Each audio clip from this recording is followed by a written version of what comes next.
UK equity market has opened moderately higher, only about 25 points higher, so just short of 0.5% higher. It's not a ringing endorsement of what came out of Brussels over the weekend. We've just had a little bit better economic data out of Asia.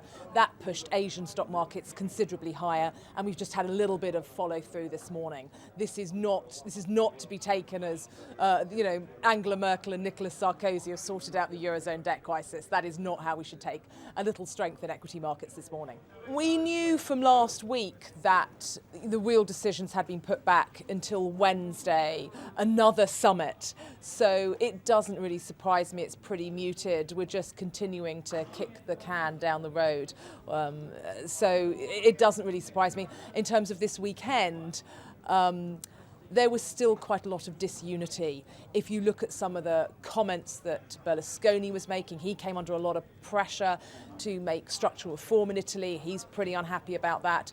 Sarkozy was pretty critical of David Cameron. There have been quite big rows between Angela Merkel and Nicolas Sarkozy. Almost by coming together, the divisions between them all are highlighted. There is a lot that we need to find out from the politicians.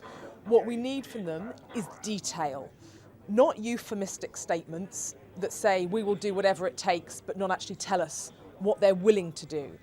We need detail, we need big numbers, we need shock and awe, we need a concrete plan. What I fear is fudging, words that don't mean anything, and a lack of detail because they cannot agree on the detail. And that is what I fear.